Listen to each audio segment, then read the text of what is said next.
윤채영은 거울 앞에서 마지막 점검을 마쳤습니다. 27살의 그녀는 오늘 아침부터 3시간 동안 준비를 했죠.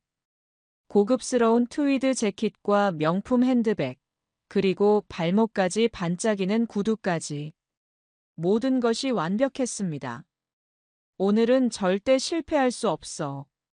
윤채영은 자신에게 다짐하며 집을 나섰습니다. 택시를 타고 강남구 신사동의 고급 백화점으로 향했죠. 오늘의 목적은 단순했습니다. 완벽한 예비 며느리의 모습을 연출하는 것이었어요. 백화점에 들어서자마자 윤채영은 의도적으로 목소리를 높였습니다. 저기요, 직원분. 한 20대 초반으로 보이는 여직원이 다가왔어요. 네, 무엇을 도와드릴까요? 이 가방 말이에요.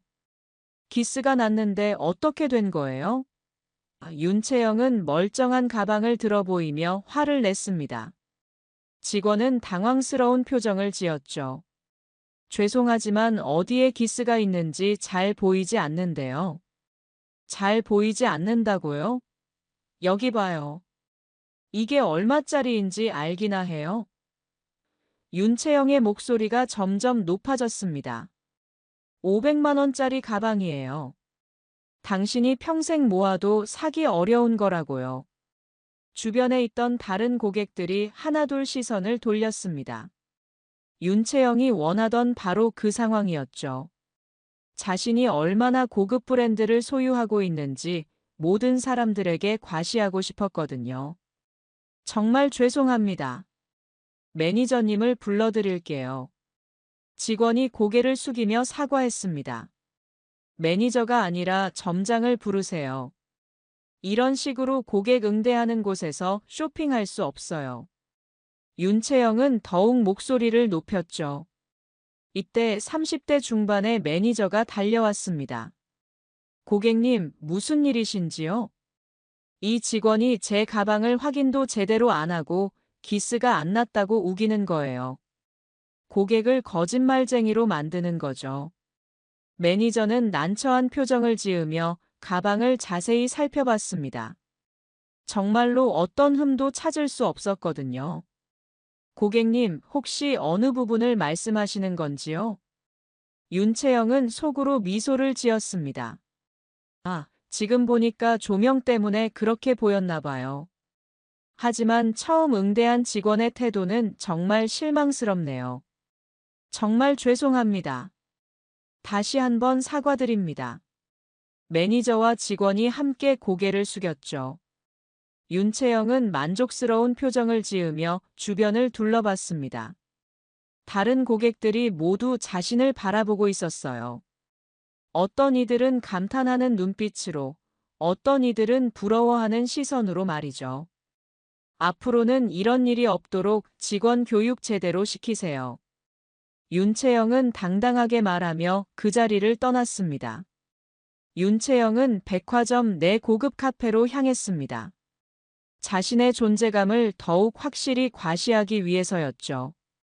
아메리카노 하나 주세요. 윤채영이 카운터에서 주문했어요. 네, 5,000원입니다. 카페 직원이 대답했죠. 5,000원이요? 다른 곳보다 비싸네요. 윤채영이 일부러 큰 소리로 말했습니다. 여기는 프리미엄 원두를 사용해서 그래요. 직원이 설명했어요. 아, 그럼 괜찮아요. 평소에 마시던 커피보다는 저렴한 편이네요. 윤채영은 의도적으로 자신이 더 비싼 커피를 평소에 마신다는 뉘앙스를 풍겼어요. 커피를 받아들고 자리에 앉은 윤채영은 핸드폰을 꺼내 통화하는 척했습니다.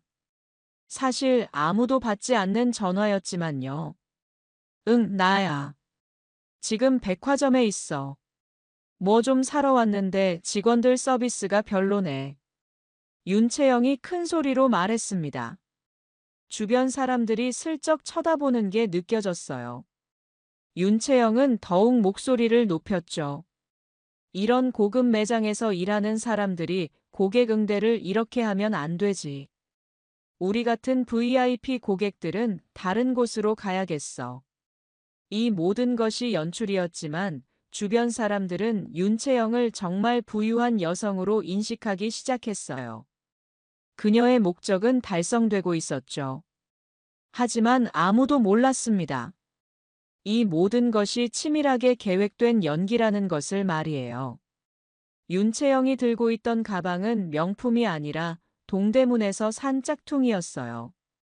500만 원이 아니라 5만 원짜리였죠. 옷도 마찬가지였습니다. 고급 브랜드처럼 보이지만 모두 가짜였어요. 심지어 그녀가 타고 온 택시비도 부담스러워서 지하철을 타고 집으로 돌아가야 했죠. 윤채영은 지하철역으로 향하며 속으로 생각했습니다. 완벽했어. 이 정도면 어떤 시어머니라도 속일 수 있을 거야. 지하철 안에서 윤채영은 오늘의 연기를 돌이켜봤어요. 모든 것이 계획대로 진행되었죠. 하지만 이런 생활을 언제까지 지속할 수 있을지 걱정이 되기도 했습니다. 사실 윤채영은 평범한 중산층 가정에서 자란 평범한 여성이었습니다. 대학을 졸업한 후 작은 회사에서 사무직으로 일하며 월급 200만 원을 받고 있었죠. 월세 50만 원, 생활비 100만 원을 제외하면 저축할 수 있는 돈은 고작 50만 원 정도였어요. 하지만 윤채영에게는 큰 꿈이 있었습니다. 바로 상류층의 삶을 살고 싶다는 간절한 욕망이었어요. 매일 아침 지하철을 타고 출근하면서 고급 외제차를 보며 부러워했고, 명품 매장 앞을 지나며 언젠가는 저런 것들을 마음껏 살 수 있었으면 좋겠다고 꿈꿨죠. 윤채영의 방에는 온갖 명품 잡지들이 쌓여 있었어요.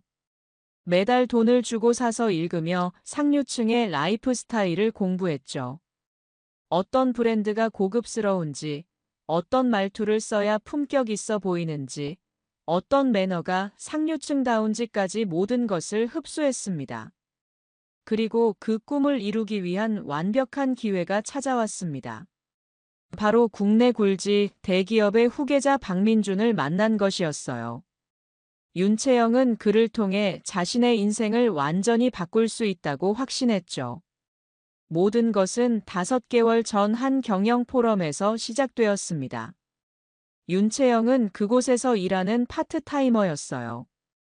행사 진행을 돕고 음료를 서빙하는 단순한 업무였죠. 하지만 윤채영에게는 특별한 목적이 있었습니다. 저기 앉아있는 남자가 박민준이야. 함께 일하던 동료가 귀띔해줬습니다. 아버지가 그 유명한 태양그룹 회장이래. 윤채영은 즉시 박민준에게 시선을 돌렸습니다. 31살의 박민준은 키가 크고 단정한 인상을 가진 남성이었어요. 하지만 뭔가 어색해 보였죠. 다른 참석자들과 어울리지 못하고 혼자 구석에 앉아 있었거든요. 윤채영은 빠르게 상황을 파악했습니다. 저 사람은 사교적이지 않아. 아마 연애 경험도 별로 없을 것 같은데. 그날 밤 윤채영은 집에 돌아와 박민준에 대해 철저히 조사하기 시작했어요. 인터넷을 뒤져서 그에 대한 모든 정보를 수집했죠. 학력, 경력, 취미, 심지어 어떤 음식을 좋아하는지까지 파악했습니다. 며칠 후 윤채영은 민준이 자주 가는 헬스장을 알아냈어요. 그곳 근처에서 며칠간 기다리며 그의 일상을 관찰했죠. 민준은 정말로 내성적인 성격이었습니다. 헬스장에서도 다른 사람들과 대화하지 않고 혼자 운동만 했어요. 완벽한 타겟이네. 윤채영은 속으로 생각했습니다. 포럼이 끝난 후 윤채영은 민준에게 다가갔습니다. 하지만 파트타이머 복장이 아니라 미리 준비해둔 정장 차림으로 갈아입고 나서였죠. 옷은 인터넷에서 구매한 고급스러워 보이는 가짜 명품이었어요. 안녕하세요. 저는 윤채영이라고 합니다. 윤채영은 밝은 미소를 지으며 인사했어요. 민준은 깜짝 놀란 표정을 지었습니다. 안녕하세요. 저는 박민준입니다. 혹시 태양그룹 후계자시죠? 제가 아버지 사업 관련해서 이런 자리에 자주 나오다 보니 알게 됐어요. 윤채영은 자연스럽게 거짓말을 했습니다. 민준의 눈이 반짝였어요. 아, 그러시구나. 어떤 사업을 하고 계신지요? 수입 유통업이에요. 그리 큰 규모는 아니지만요. 윤채영은 미리 준비해둔 각본대로 말했습니다. 민준 씨도 이런 자리가 어색하시죠? 저도 그래서 친근감이 느껴져요. 정말로 민준은 그런 자리가 어색했습니다. 평생을 경영 공부와 회사 업무에만 매진하며 살아온 그는 연애 경험이 전무했거든요. 특히 여성과 대화하는 것을 매우 어려워했죠. 맞아요. 정말 어색해요. 뭘 어떻게 말해야 할지 모르겠고. 민준이 솔직하게 말했습니다. 윤채영은 속으로 환호했어요. 너무 쉽네. 이 정도면 금방 넘어올 것 같은데. 저도 마찬가지예요. 재벌가 자녀라는 타이틀 때문에 진짜 친구를 사귀기가 어려워요. 항상 뭔가 의도가 있는 것 같아서 경계하게 되더라고요. 윤채영은 민준의 심리를 정확히 파악한 말을 했습니다. 민준은 깊이 공감했어요. 정말 그렇죠. 누가 진심으로 대해주는 건지 아니면 다른 목적이 있는 건지 항상 의심하게 돼요. 우리 같은 처지끼리는 서로를 이해할 수 있는 것 같아요.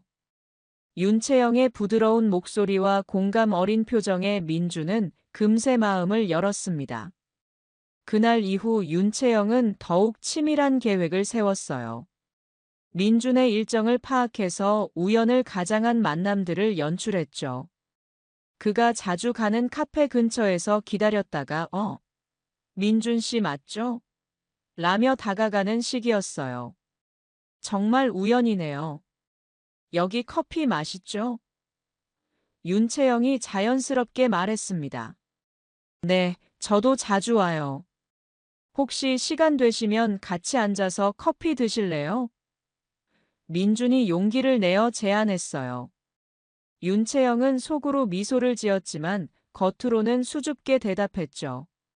좋아요. 카페에서 둘은 자연스럽게 대화를 나눴어요. 윤채영은 미리 준비해둔 대화 주제들을 꺼내며 민준의 마음을 사로잡았습니다. 어릴 때부터 정해진 길만 걸어와서 정말 답답했어요. 자유롭게 살고 싶지만 가문의 책임감 때문에 쉽지 않더라고요. 민준이 마음을 털어놓았습니다. 저도 똑같아요. 아버지가 원하는 대로 살아야 하니까 제 의지는 별로 중요하지 않은 것 같아요. 윤채영은 완벽한 맞장구를 쳤죠.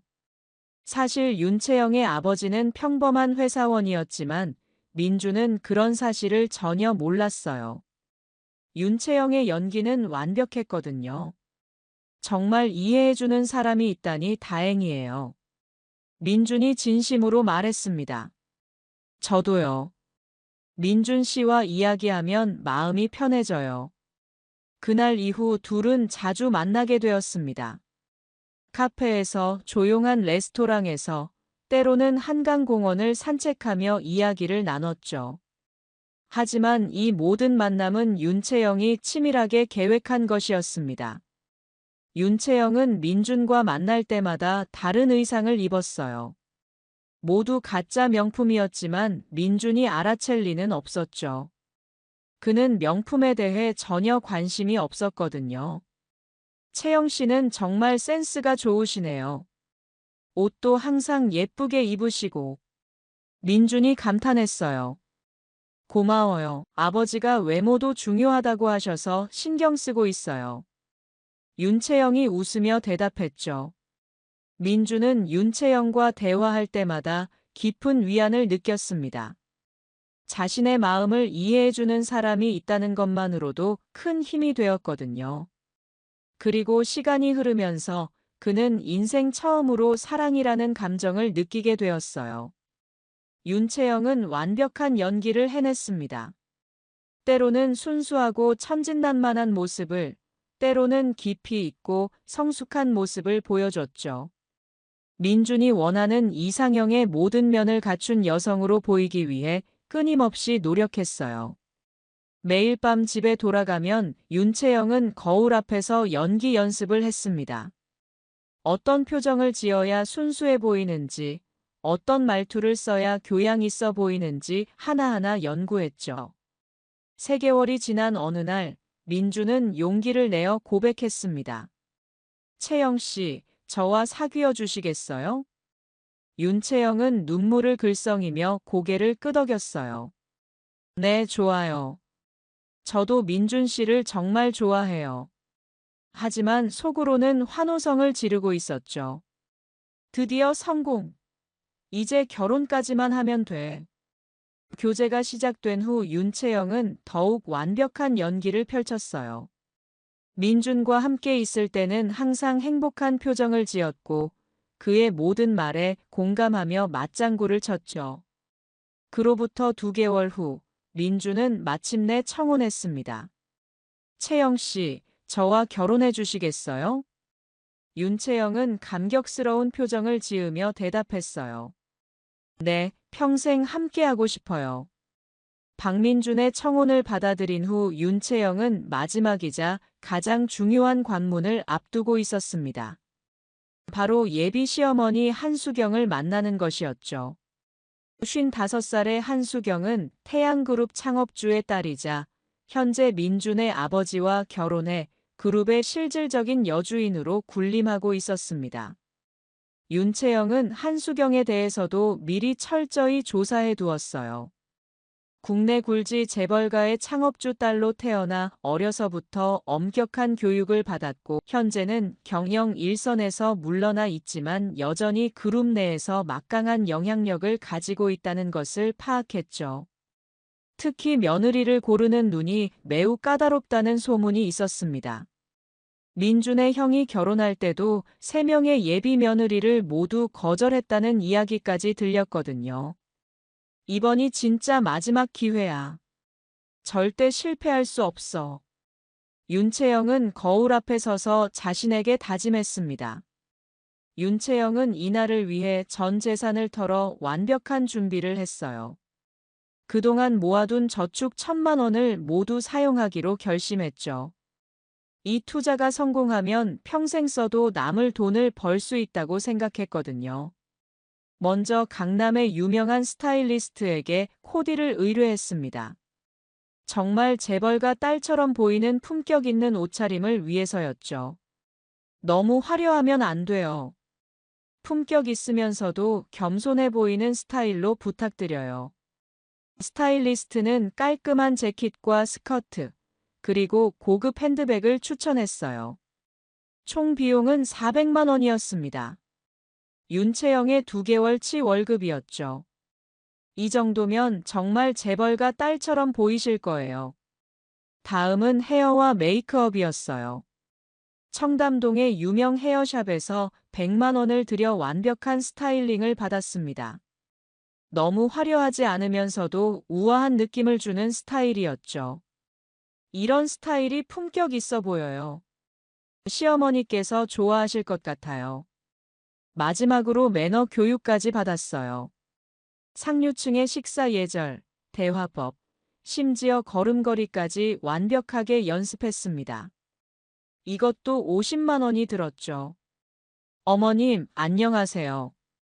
민준 씨를 통해 항상 어머님 이야기를 들어서 뵙고 싶었습니다.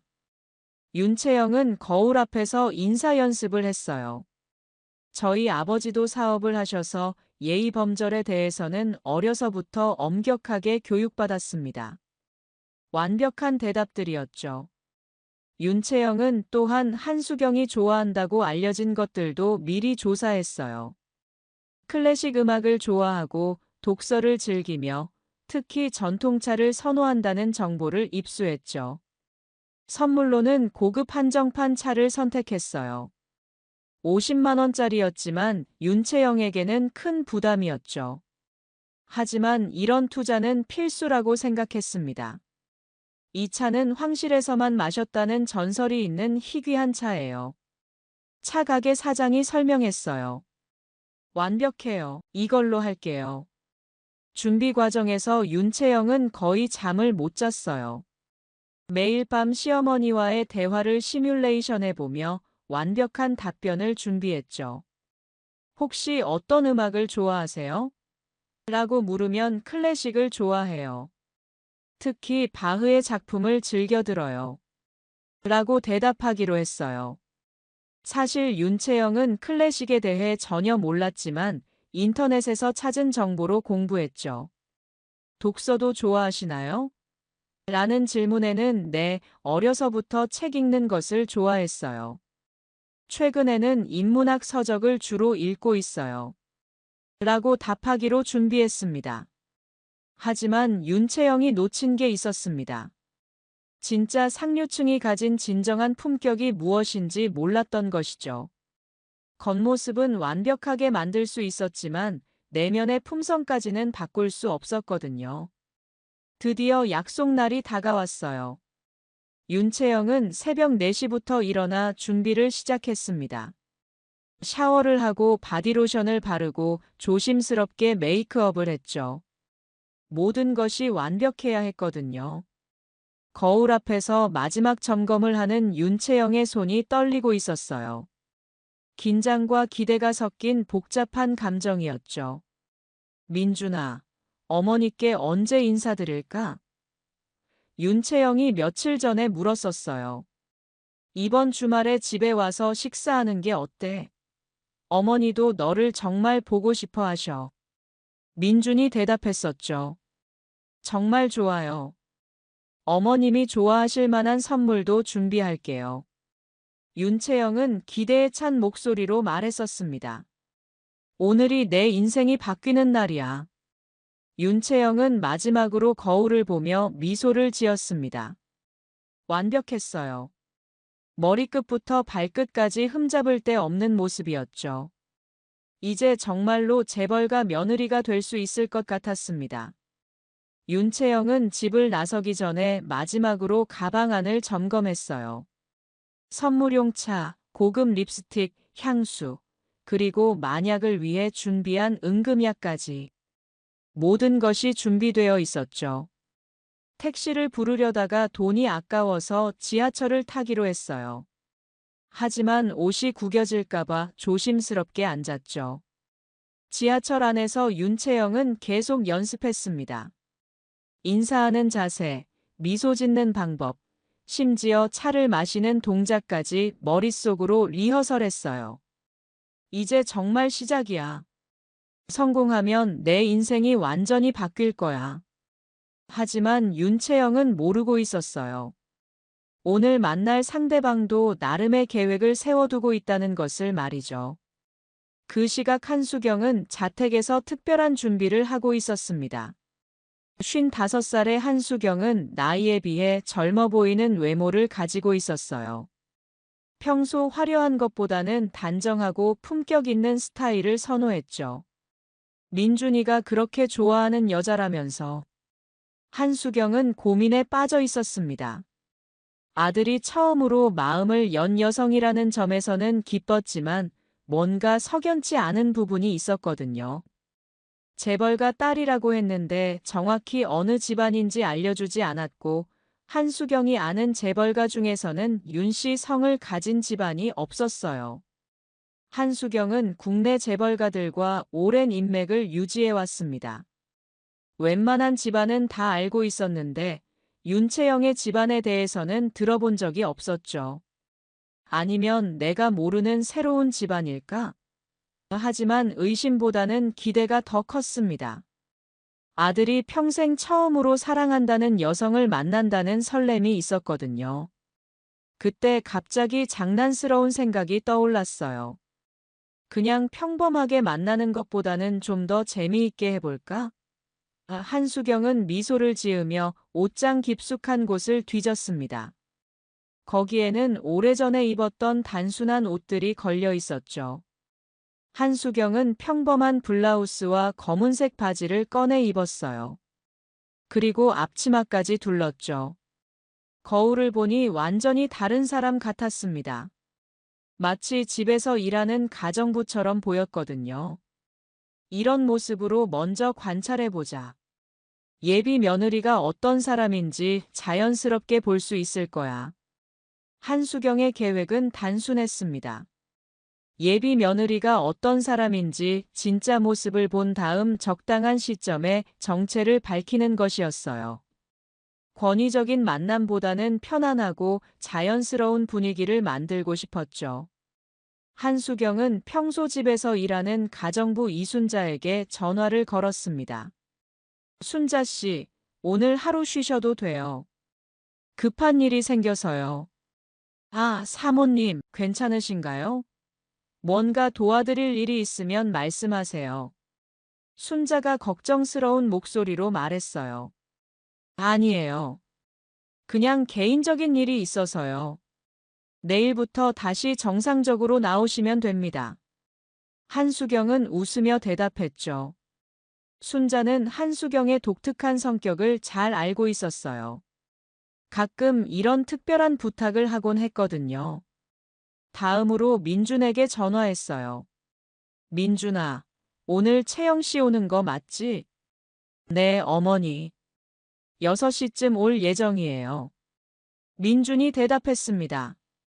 그런데 나는 7시쯤 올 것 같아. 급한 일이 생겨서 조금 늦을 것 같아. 어머니가 늦으신다고요? 그럼 제가 같이 늦게 갈게요. 아니야, 너는 시간에 맞춰 와. 그리고 채영 씨가 와서 기다리는 동안 가정부가 차라도 끓여드릴 거야. 신경 쓰지 말고. 알겠어요, 어머니. 그럼 7시에 뵐게요. 민주는 아무것도 모르고 전화를 끊었어요. 한수경은 만족스럽게 미소를 지었습니다. 예비 며느리의 진짜 모습을 볼 수 있는 절호의 기회였어요. 한수경은 거울 앞에서 마지막 점검을 했습니다. 평소와는 완전히 다른 모습이었어요. 화려한 보석도 없고 비싼 옷도 입지 않았죠. 정말로 평범한 가정부처럼 보였습니다. 이 정도면 완벽하네. 한수경의 계획은 치밀했습니다. 먼저 가정부 역할을 하면서 윤채영이 어떻게 행동하는지 관찰하고 특히 자신보다 사회적 지위가 낮다고 생각하는 사람을 어떻게 대하는지 확인하려고 했죠. 사람의 진짜 모습은 약자를 대하는 태도에서 나타나니까. 한수경의 오랜 인생 경험을 통해 터득한 지혜였어요. 한수경은 실제로 어린 시절 집에서 일하던 가정부들을 어떻게 대해야 하는지 어머니로부터 엄격한 교육을 받았습니다. 집에서 일하시는 분들도 우리와 같은 사람이야. 절대 함부로 대하면 안 된다. 는 가르침이었죠. 그래서 한수경은 항상 직원들을 가족처럼 대했어요. 명절 때는 보너스도 넉넉히 주고 아플 때는 병원비도 지원해줬죠. 진정한 상류층의 품격이 무엇인지 알고 있었거든요. 시계를 보니 5시 30분이었습니다. 윤채영이 오기까지 30분 정도 여유가 있었어요. 한수경은 정말로 가정부처럼 집안 청소를 시작했습니다. 연기에 더욱 리얼리티를 주기 위해서였죠. 거실을 정리하고 주방을 닦으며 한수경은 기대감에 부풀어 있었어요. 과연 민준이 그토록 사랑한다는 여성이 어떤 사람일지 궁금했거든요. 한수경은 또한 만약을 위해 비상계획도 세워두었어요. 만약 윤채영이 정말 좋은 사람이라면 바로 정체를 밝히고 사과할 생각이었죠. 하지만 뭔가 이상한 점이 발견된다면 좀 더 지켜볼 작정이었어요. 어떤 사람일까? 정말 우리 민준이에게 맞는 사람일까? 한수경은 기대 반 걱정 반의 마음으로 윤채영을 기다렸습니다. 오후 6시 정각, 초인종이 울렸습니다. 한수경은 앞치마를 다시 한번 정리하고 현관으로 향했어요. 문을 열자 완벽하게 차려입은 윤채영이 서 있었습니다. 안녕하세요. 윤채영이 밝게 인사했어요. 한수경은 고개를 숙이며 대답했습니다. 어서 오세요. 사모님께서 잠시 외출하셨어요. 곧 돌아오실 거예요. 윤채영은 한수경을 위아래로 훑어봤어요. 평범한 옷차림의 중년 여성이었죠. 당연히 가정부라고 생각했습니다. 아, 그러세요. 그럼 기다리겠습니다. 윤채영의 목소리에는 이미 미묘한 권위감이 깔려 있었어요. 한수경은 그 톤을 놓치지 않았습니다. 벌써 말투가 달라지네. 이쪽으로 오세요. 거실에서 기다리시면 됩니다. 한수경이 안내했습니다. 윤채영은 거실에 들어서자마자 주변을 둘러봤어요. 역시 재벌가다운 고급스러운 인테리어였죠. 수천만 원짜리 소파와 유명 작가의 그림들이 벽에 걸려 있었습니다. 역시 다르네. 윤채영은 속으로 감탄했어요. 차라도 한 잔 드릴까요? 한수경은 자연스럽게 물었습니다. 네, 좋아요. 그런데 어떤 차 있어요? 홍차, 녹차, 커피 모두 있습니다. 그럼 얼그레이 있으면 얼그레이로 주세요. 없으면 그냥 홍차. 윤채영의 말투가 점점 명령조로 바뀌고 있었습니다. 한수경은 주방으로 가면서 속으로 생각했어요. 얼그레이를 찾네. 고급스러운 걸 좋아하는구나. 차를 우리면서 한수경은 윤채영의 모습을 살펴봤습니다. 정말 완벽한 외모였어요. 옷차림도 품격 있어 보였고 자세도 우아했죠. 첫인상만으로는 정말 재벌가 딸 같았습니다. 여기 차 가져다 드릴게요. 한수경이 차를 가져다 주었어요. 고맙습니다. 윤채영이 받으며 말했죠. 그런데 이 집 정말 넓네요. 매일 청소하기 힘드시겠어요. 괜찮습니다. 익숙해져서요. 윤채영은 차를 한 모금 마시고 표정을 찌푸렸습니다. 이거 얼그레이 맞아요? 네, 얼그레이예요. 좀 싱거운 것 같은데. 다시 우려주실 수 있어요? 좀 더 진하게. 윤채영의 목소리에 불만이 섞여 있었어요. 한수경은 차를 다시 가져가며 생각했습니다. 벌써 불만을 표현하네. 좀 까다로운 편인 것 같은데. 이때 윤채영의 핸드폰이 울렸어요. 친구에게서 온 전화였죠. 여보세요? 아, 지수야. 윤채영은 전화를 받으며 목소리를 낮췄습니다. 하지만 조용한 거실에서는 대화 내용이 다 들릴 수밖에 없었어요. 응, 지금 그 집에 와 있어. 시어머니 집 말이야. 한수경은 주방에서 귀를 기울였어요. 아직 시어머니는 안 오셨어. 가정부만 있어서 편해.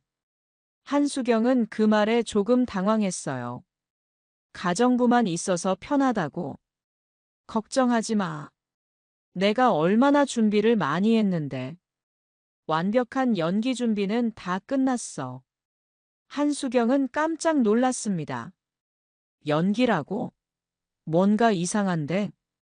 이혼만 해도 400만 원이나 들였어. 완전 재벌가 딸로 변신했어.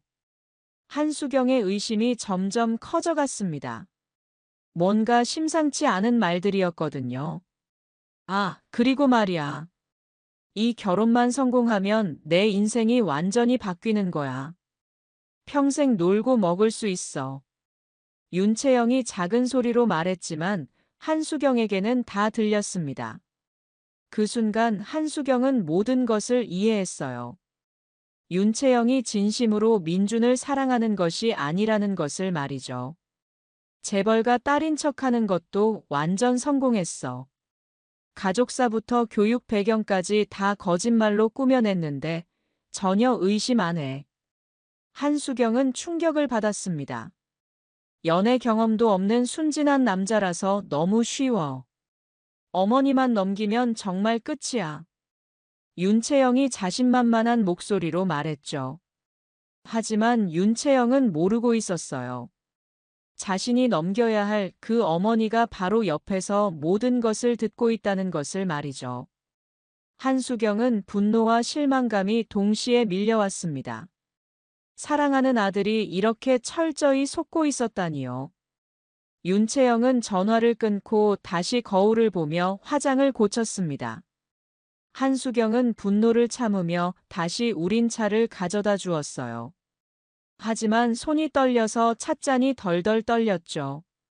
감사해요. 윤채영이 차를 받으며 말했어요. 그런데 여기서 일하신 지 오래됐어요? 네, 꽤 오래됐어요. 사모님은 어떤 분이세요? 까다로우신가요? 한수경은 잠시 망설였다가 대답했습니다. 좋으신 분이에요. 저희 같은 사람들에게도 잘해주시죠. 그럼 다행이네요.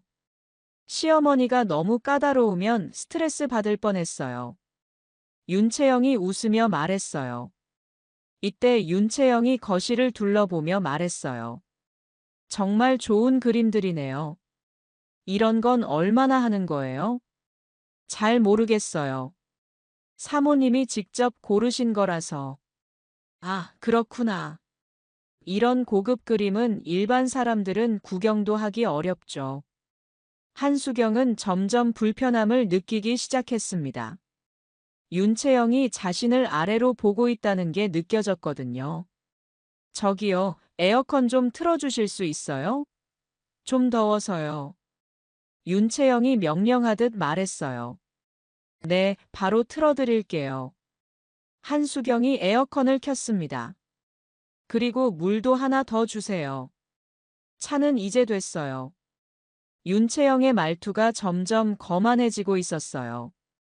한수경은 물을 가져다 주면서 속으로 생각했습니다. 이 사람이 정말 우리 며느리가 될 뻔했다니. 윤채영은 핸드폰을 꺼내 거울 모드로 자신의 모습을 점검했어요. 메이크업이 번지지 않았는지, 머리가 흐트러지지 않았는지 꼼꼼히 확인했죠. 완벽해. 이 정도면 어떤 시어머니라도 만족하실 거야. 하지만 그 소리가 한수경에게 들렸어요. 한수경은 더욱 화가 났습니다. 이때 한수경이 거실 테이블을 정리하다가 실수로 물잔을 건드렸어요. 물이 조금 흘렀죠. 한수경은 급하게 행주로 닦으려고 했습니다. 그런데 그 순간이었어요. 물이 튀면서 윤채영의 명품 가방에 작은 물방울이 떨어진 것이었죠. 아! 윤채영이 소리를 질렀습니다. 한수경은 깜짝 놀라며 사과했어요. 정말 죄송해요. 제가 실수로. 이게 뭐예요? 윤채영의 목소리가 급격히 높아졌습니다. 윤채영은 자신의 가방을 확인했어요. 작은 물방울이 하나 떨어져 있었죠. 사실 크게 문제될 것도 없는 정도였습니다. 하지만 윤채영은 폭발했어요. 이게 얼마짜리 가방인지 알아요? 정말 죄송합니다. 바로 닦아드릴게요. 한수경이 행주를 가져왔죠.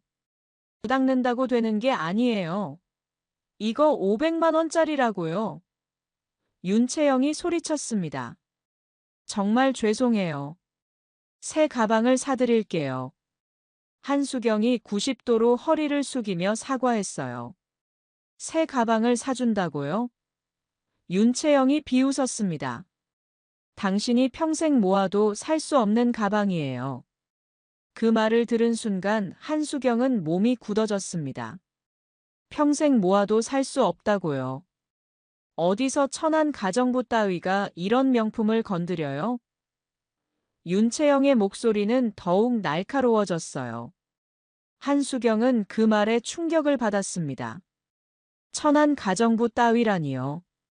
가정부로 평생 벌어봤자 구경도 못할 거예요. 윤채영이 계속 모욕적인 말을 쏟아냈어요. 정말 죄송합니다. 제가 어떻게든 보상해 드릴게요. 한수경은 여전히 고개를 숙이며 사과했습니다. 하지만 윤채영은 멈추지 않았어요. 보상이라고요? 당신 월급이 얼마나 되는데 보상을 해요? 윤채영의 목소리는 점점 더 독해졌습니다. 이런 곳에서 일하는 사람들은 자기 주제를 알아야 해요. 함부로 귀한 것에 손 떼면 안 되는 거예요. 한수경은 가슴이 답답해졌어요. 이런 식으로 사람을 무시하는 모습이 너무 충격적이었거든요. 에이, 정말 기분 더러워. 윤채영이 짜증스러운 표정을 지었어요. 그 순간이었습니다. 윤채영이 테이블 위에 놓인 물컵을 집어든 것이었죠. 이런 건 이렇게 해야 정신을 차리지. 윤채영은 그 물을 한수경의 머리 위로 그대로 부어버렸습니다. 차가운 물이 한수경의 머리와 어깨를 적셨어요. 물방울이 얼굴을 타고 흘러내렸죠. 한수경의 블라우스는 순식간에 젖어버렸고 머리카락이 얼굴에 달라붙었어요. 한수경은 젖은 머리로 그대로 서 있었습니다. 차가운 물이 옷 속으로 스며들었지만 그것보다 더 차가운 것은 마음이었어요. 다음부터는 조심해서 일해요. 함부로 손님에게 피해주지 말고. 윤채영이 여전히 화가 풀리지 않은 듯 소리쳤습니다. 윤채영은 자신이 한 행동에 대해 전혀 미안해하지 않았어요. 오히려 당연한 일이라는 듯한 표정을 지었죠. 정말 무례해요. 이런 식으로 일하면 안 되는 거 아세요? 윤채영이 계속 윽박질렀어요. 한수경은 물에 젖은 채로 조용히 서 있었습니다. 화를 내고 싶었지만 참았어요. 아직 정체를 드러낼 때가 아니라고 생각했거든요. 바로 그때였어요. 현관문이 열리는 소리가 들린 것이었죠.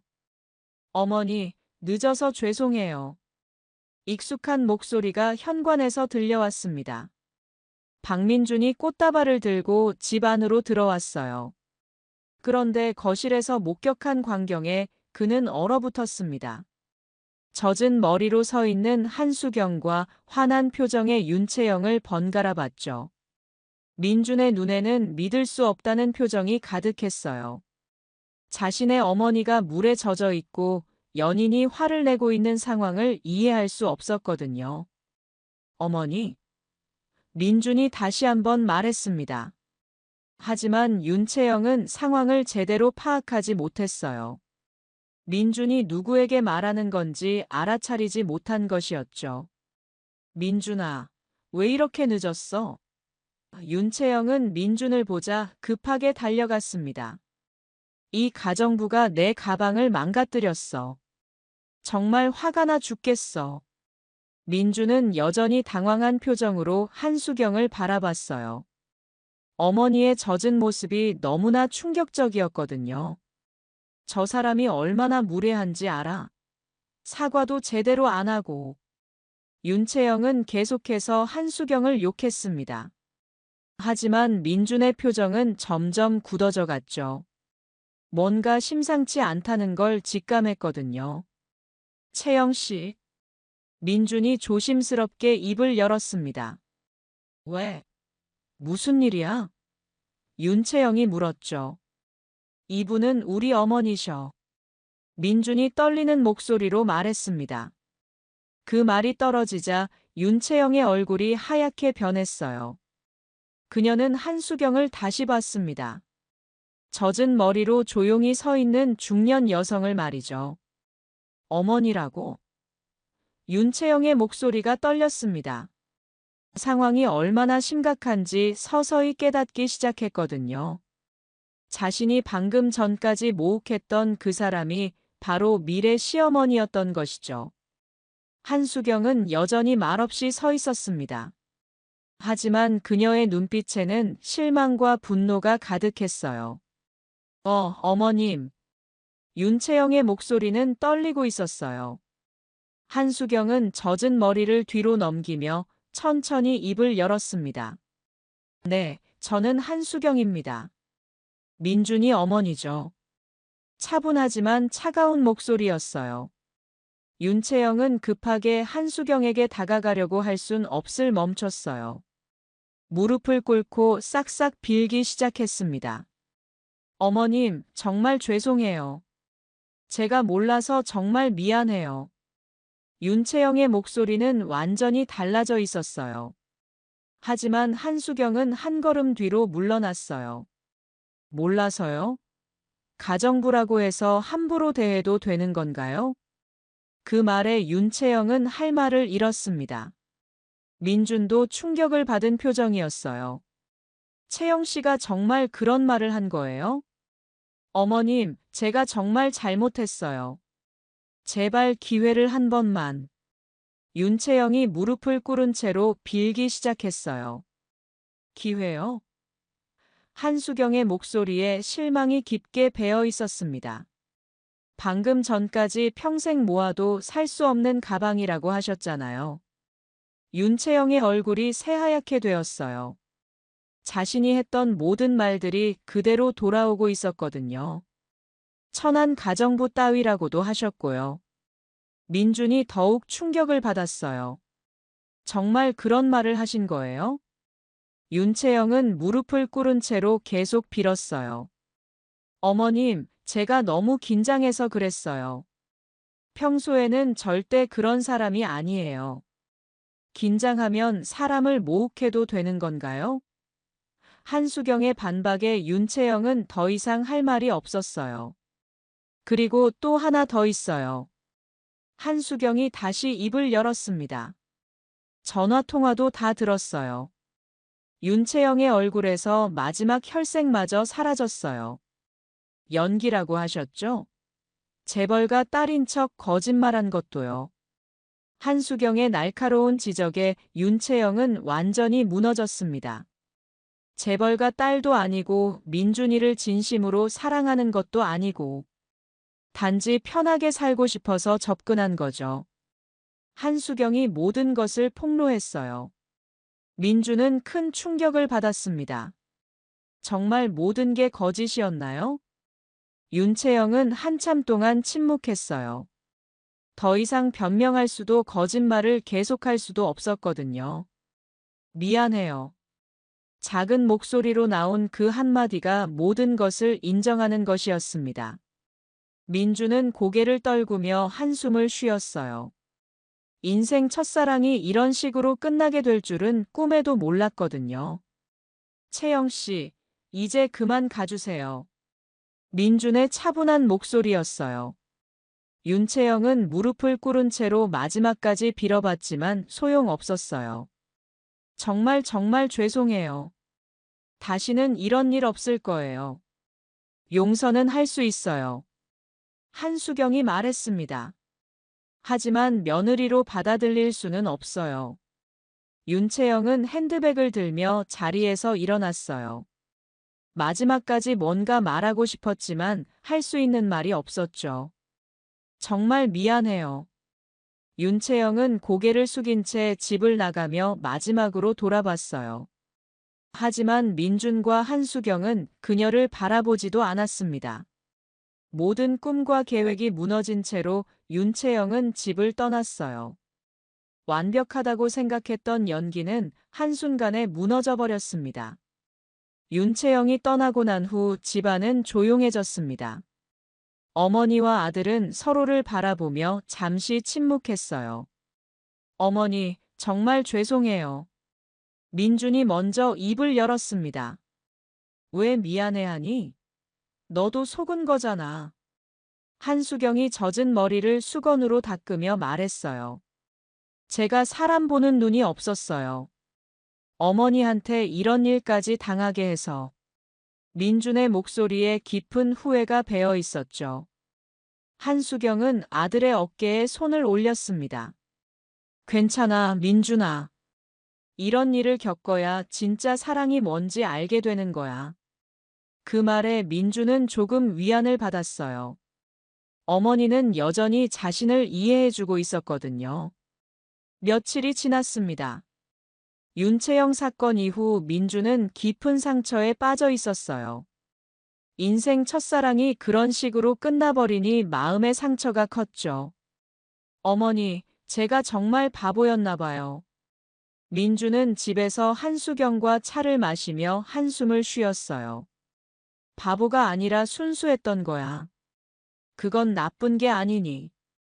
한수경은 아들을 다독이며 말했습니다. 하지만 너무 쉽게 믿었어요. 의심할 줄도 몰랐고. 민준이 자책했죠. 의심하며 사는 게 좋은 건 아니야. 다만 이제는 조금 더 신중하게 사람을 만나면 되는 거야. 한수경의 따뜻한 위로에 민준은 조금씩 마음을 달랬어요. 한 달이 지난 어느 날, 민준은 회사에서 주최하는 자원봉사 활동에 참여하게 되었습니다. 지역 아동센터에서 아이들을 돌보고 시설을 정비하는 활동이었어요. 민준 씨, 이쪽 책장 정리 좀 도와주세요. 동료 직원이 부르는 소리에 민준은 아동센터 도서관으로 향했어요. 그곳에는 이미 한 여성이 열심히 책을 정리하고 있었습니다. 26살 정도로 보이는 소아과 간호사 이지현이었죠. 수수한 원피스를 입고 진심 어린 미소를 지으며 아이들과 함께 있었어요. 안녕하세요. 저는 박민준이라고 합니다. 아, 안녕하세요. 저는 이지현이에요. 여기서 자원봉사하고 있어요. 지연은 자연스럽고 따뜻한 미소를 지었습니다.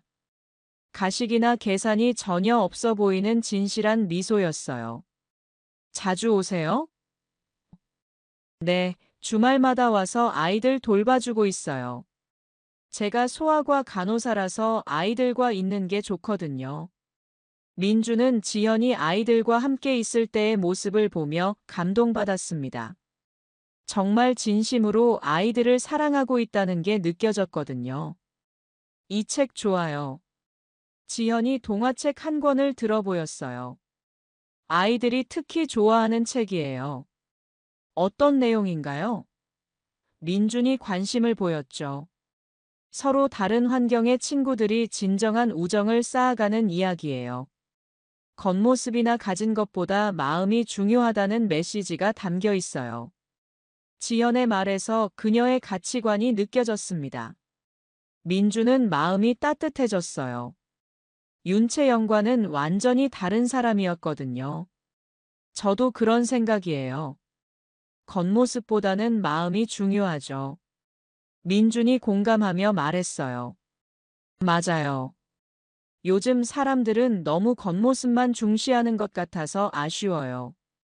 지연의 대답은 자연스럽고 진솔했어요. 둘의 대화는 자연스럽게 이어졌습니다. 억지로 만들어낸 대화가 아니라 진심에서 우러나오는 이야기들이었죠. 봉사활동이 끝난 후 민주는 지연과 함께 커피를 마시게 되었어요. 오늘 정말 즐거웠어요. 아이들이 너무 귀여웠죠. 저도요. 민준 씨 덕분에 더 재미있게 할 수 있었어요. 몇 개월이 지났습니다. 민준과 지연은 자연스럽게 가까워졌어요. 서두르지 않고 천천히 서로를 알아가는 과정이었죠. 지연은 항상 진실했고 따뜻했어요. 가식이나 계산 없이 순수한 마음으로 민준을 대했습니다. 어느 날 민준은 지연을 어머니에게 소개했어요. 이번에는 집에서 편안하게 만났죠. 어머님, 안녕하세요. 민준 씨에게서 많은 이야기를 들었어요. 지연은 수수한 꽃다발을 들고 정중하게 인사했어요. 어서 와요, 지연 씨. 우리 민준이가 항상 이야기하더라고요. 한수경은 따뜻하게 맞아주었습니다. 두 사람의 만남은 자연스럽고 편안했어요. 가식이나 긴장 없이 진심으로 서로를 알아가는 시간이었죠. 지연 씨는 정말 아이들을 사랑하시는구나. 네, 아이들과 함께 있으면 정말 행복해요. 아픈 아이들이 건강해질 때 가장 보람을 느껴요. 지연의 대답에서 진실한 마음이 느껴졌습니다. 한수경은 지연의 순수한 마음을 느낄 수 있었어요. 계산이나 욕심이 아닌 진정한 사랑이었거든요. 그날 저녁 세 사람은 함께 따뜻한 저녁 식사를 했습니다. 웃음소리가 끊이지 않는 행복한 시간이었어요. 1년 후, 민준과 지연은 결혼을 결심했습니다. 진정한 사랑의 바탕을 둔 결정이었죠. 결혼식 날 한수경은 행복한 미소를 지으며 아들 부부를 바라봤어요. 이제야 진짜 며느리를 얻었구나. 진실한 사랑으로 맺어진 부부를 보니 마음이 뿌듯했습니다. 그날 밤 한수경은 창밖을 바라보며 중얼거렸어요. 사람의 진짜 모습은 약자를 대하는 태도에서 나타나는구나. 진정한 사랑은 거짓으로 만들어낼 수 없어. 결국 진실은 승리하고 거짓은 언젠가 드러나게 되어 있습니다. 진정한 행복은 거짓과 가식이 아닌 진실한 마음에서 나온다는 것을 보여주는 아름다운 결말이었어요. 오늘 이야기 어떠셨나요?